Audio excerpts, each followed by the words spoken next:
है, लेकिन उसके बाद हारने के बाद भी भैया मैं रुका नहीं, एक भी दिन में घर नहीं बैठा। बातें आई, आंदोलन हुए, ये र्यूमर फैला कहाँ से, आखिर वजह क्या? केवल राजनगर विधानसभा क्षेत्र ही इसका गढ़ रहे थे ये भैया, मैं पहले दिन से कह रहे थे कि ये कोई ओबीसी है तैसी नहीं है भैया। आज कहाँ दिख रही है, चुनाव में दिख रही है कोई? ये सब सेट हो गए जहाँ जहाँ जिसको होने थे। मेरे को बदनाम करने के लिए सब किया गया था कि इतना हो जाए। जाति के आधार पर राजनीति करना चाहते हैं, हम लोग प्यार के आधार पर राजनीति करना चाहते हैं। अब तो ऐसे प्रत्याशी हैं, एक बड़ा धड़ा कहीं ना कहीं जो भाजपा का था टूटा है, कितना नुकसान। सुषमा जी के लिए जान लगाई थी बेचारों ने, और इन्हें गद्दारी की थी। क्यों? क्योंकि वो कांग्रेस के लिए काम करते थे, पार्टी का लाभ 5 साल लेते थे, लेकिन चुनाव के टाइम पे टिकट नहीं मिलती थी तो फिर वो पार्टी को हराने का काम करते। पार्टी ने कॉन्सुलेशन प्राइज जैसा दिया, अध्यक्ष बनाया, फिर ये बनाया वो बनाया, अब क्यों नहीं समझ पाई पार्टी की कार्यवाही? जो उनका गढ़ है, उन गढ़ से भारतीय जनता पार्टी विजय श्री हासिल करेगी। आपका कई बार मैंने सुना भी है स्टेटमेंट, बोले हम काम वाले वो आराम वाले। राजा साहब ना निकलते हैं, ना मिलते हैं, ना जुलते हैं, ना सुनते हैं, ना देखते हैं। या कुछ लोगों का डर हो, बहुत से लोगों को ये लगता है कि पटेरा जी केस लगवा देते हैं, पटेरा जी कहीं ना कहीं कार्यवाही करवा देते हैं। जो आतंकी गांव थे, आज उनमें पूछो कितनी शांति है। किस पे कार्रवाई हुई? गरीबों को किसी पे कार्रवाई नहीं हुई। इस पे कार्रवाई, गुंडों पे कार्रवाई। और आई थी को फुर्सत नहीं है जिला मांगने की। उन्हें ये तो कहने लगे हैं वो भी, हाँ, अब बनी हमारी तो हम करवा। हाँ, वो तो अब कहेंगे ना, 13 महीने की बनी तो थी, बनवा दे। ईश्वर अगर मुझे अवसर देगा तो मैं लॉ कुश नगर को निश्चित रूप से ताकत लगा करके जिला बनाने का प्रयास करूंगा।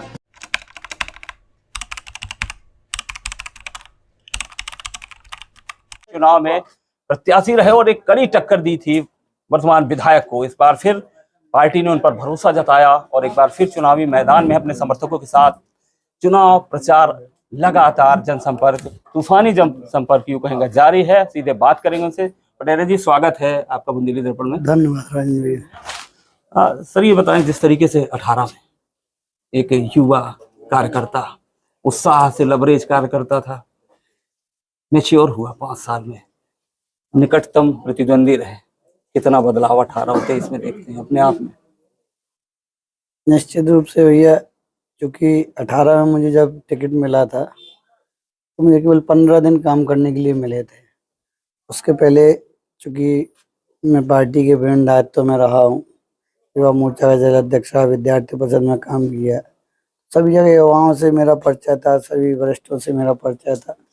लेकिन ये नहीं अंदाजा था कि पार्टी एकदम से टिकट देगी और मुझे चुनाव भी लड़ाएगी। मैंने प्रयास किया था राजनगर विधानसभा के लिए, लेकिन टिकट मिल जाएगी इसी बार ये नहीं अपन को पता था। यदि टिकट मिली तो हम लोगों ने चुनाव लड़ा।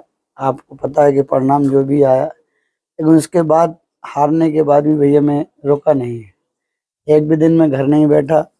दूसरे दिन से मैं क्षेत्र में धन्यवाद देने के लिए निकला और 5 साल निरंतर मैंने जनता के बीच में रह करके जनता की सेवा की है। और आज परिणाम दिख रहा है, लग रहा है कि हाँ, जनता काम को स्वीकारती है और जनता काम की प्रशंसा भी करती है। और वो वोट के रूप में आपको पढ़ने दिखाई देगी। जब परिणाम खुलेंगे तब लोग देखेंगे कि हाँ, मेहनत का फल ये होता है। सभी जानते हैं वीडी शर्मा जी के आप बहुत निकट रहे, बहुत खास रहे, और वही एक वजह थी, उनका कार्यक्षेत्र तो है ही, लेकिन अरविंद पटेरिया एक बहुत बड़ी वजह थी, एक बहुत बड़ी कड़ी थी, एक बहुत बड़ा यूं कहें ब्रिज थे विकास कार्यों में खजुराहो और पूरे राजनगर क्षेत्र के लिए। बेशक विकास हुए हैं, बेहतर विकास हुए हैं, तमाम वो दिखते भी। विजुअल विजन क्या है इन फ्यूचर, अगर जनता सदन तक पहुंचाती तो विजन क्या?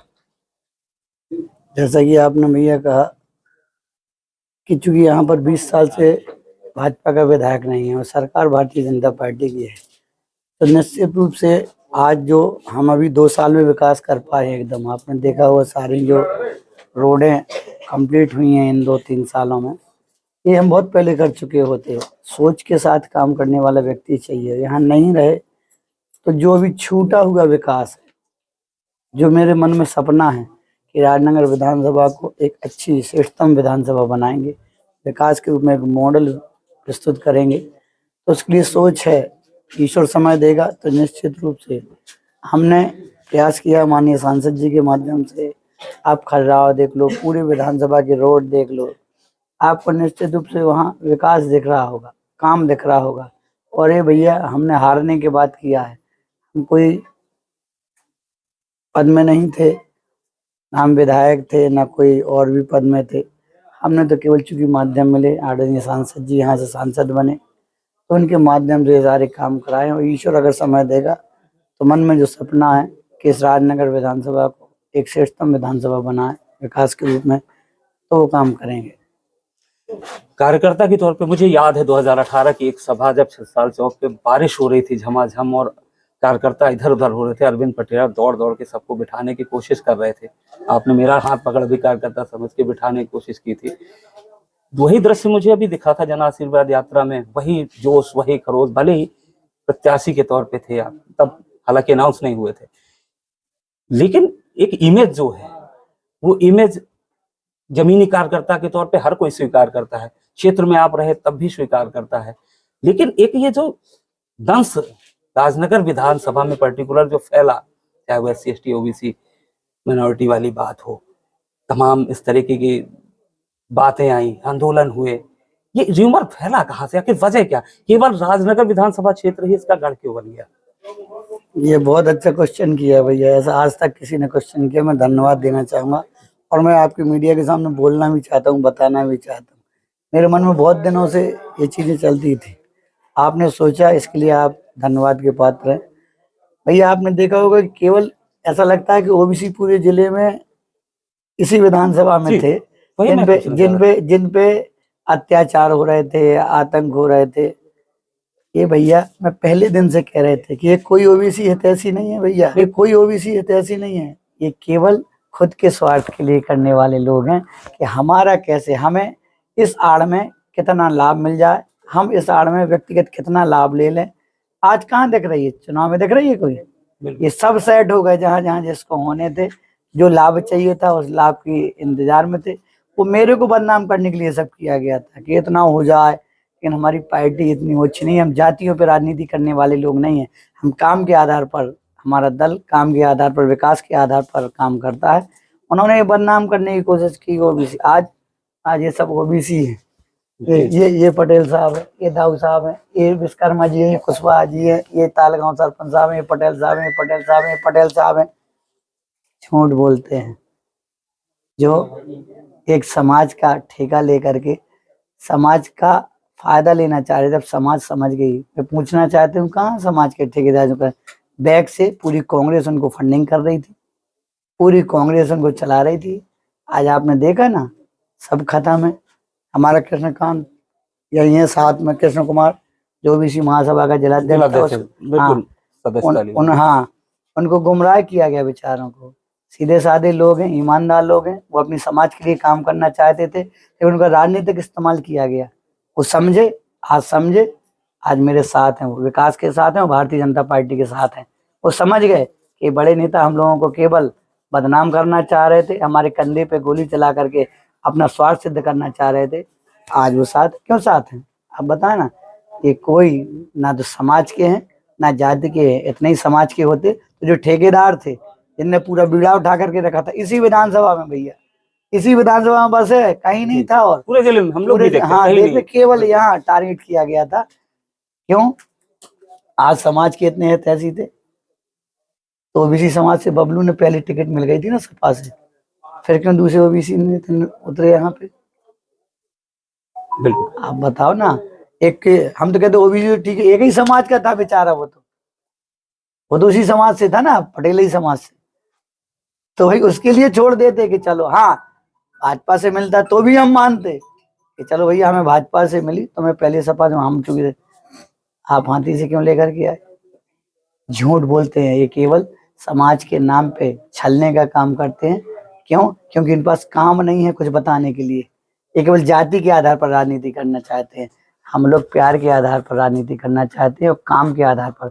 देखिएगा जब परिणाम आएंगे ना, तो देखिएगा कि कौन से उनके गांव हैं जो वो अपना गढ़ मान रहे हैं ना, जमीन खिसक जाएगी, गांव बचा लें पहले, फिर उन्हें समझ में आएगा ये कहाँ से चुनाव जीत रहे हैं।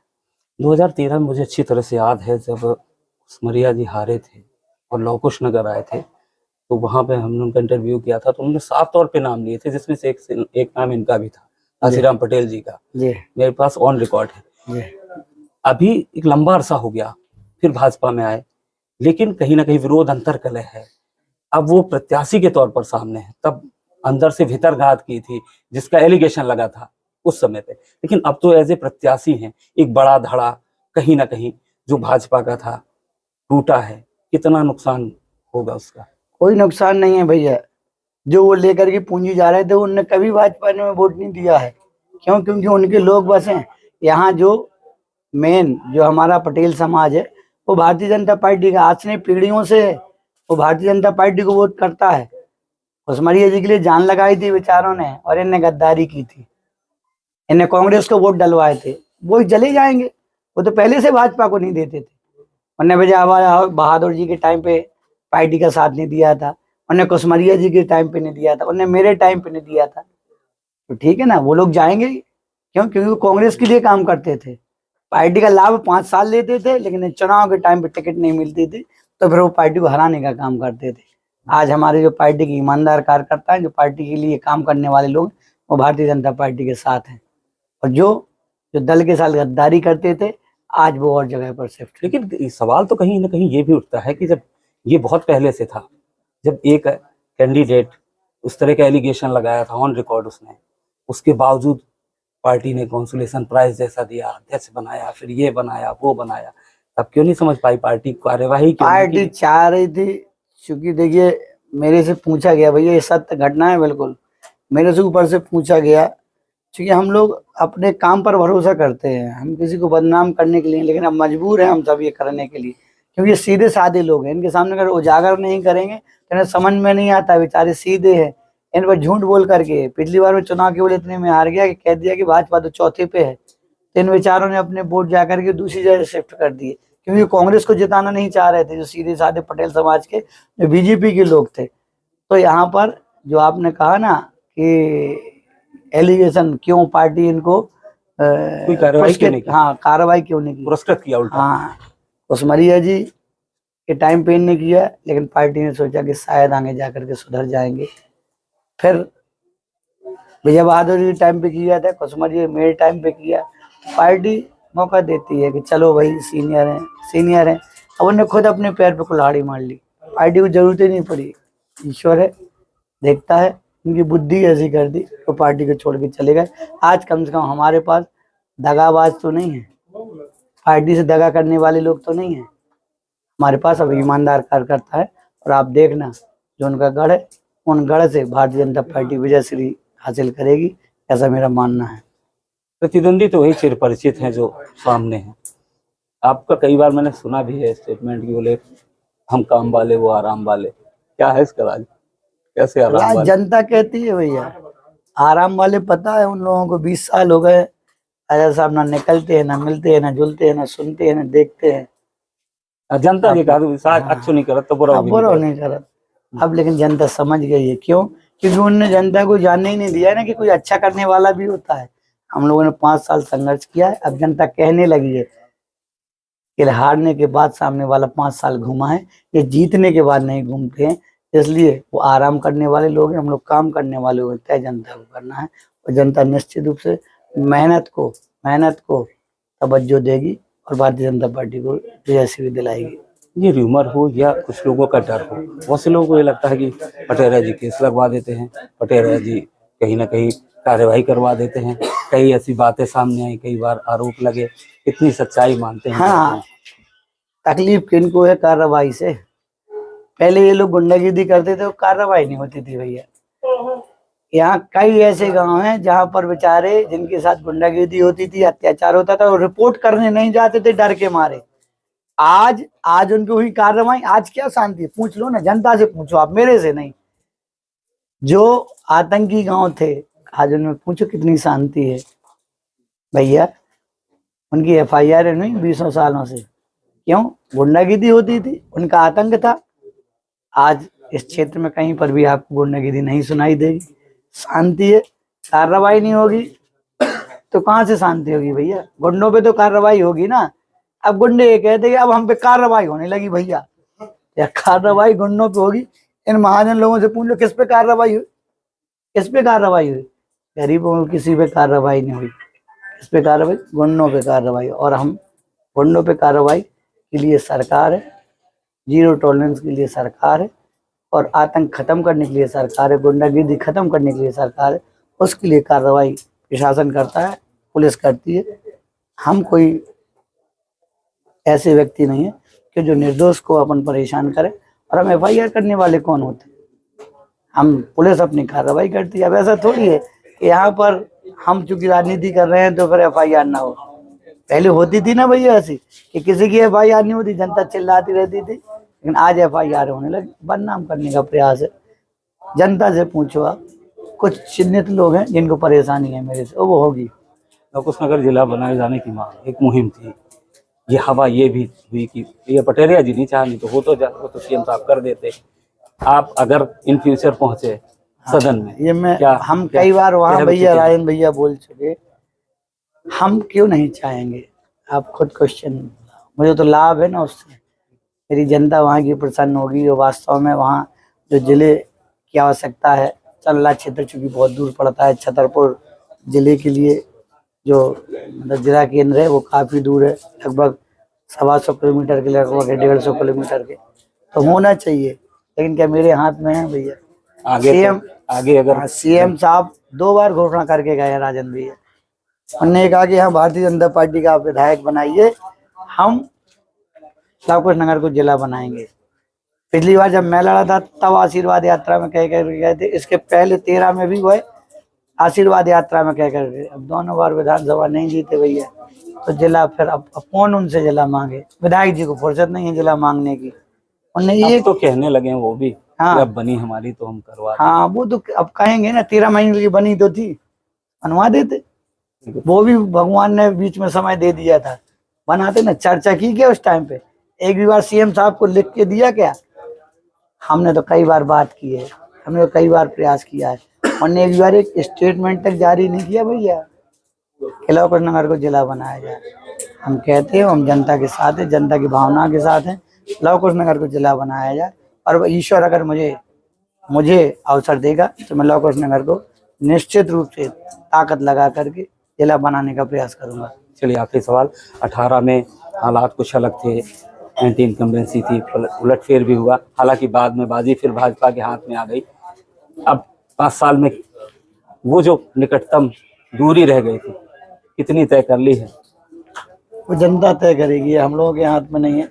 हम लोगों के हाथ में भैया मेहनत करना है, वो हमने 5 साल किए, जनता को तय करना है। फिर मैं यही कहूँगा कि जनता को लगेगा कि हमें मेहनत करने वाला चाहिए तो निश्चित रूप से जिताएगी, नहीं तो फिर राजा साहब तो अच्छा निकला तो बुरा नहीं करा तो मैं तो बने। महलों वाले लोग हैं, हम काम वाले लोग हैं, तय जनता को करना है। चलिए दीपावली का त्योहार आ रहा है, क्या कहेंगे क्षेत्र की जनता और देशवासियों? मैं आपके इस चैनल के माध्यम से सभी क्षेत्रवासियों को, जिलेवासियों को दीपावली की हार्दिक शुभकामनाएं देता हूं, और ईश्वर से प्रार्थना करता हूं कि जिस प्रकार से दीपावली का पर्व सभी के जीवन में सुख शांति और समृद्धि लेकर के आए, और इसी प्रकार सबके जीवन में दीपावली जैसा प्रकाश प्रज्वलित रहे, यही मेरी ईश्वर से प्रार्थना है।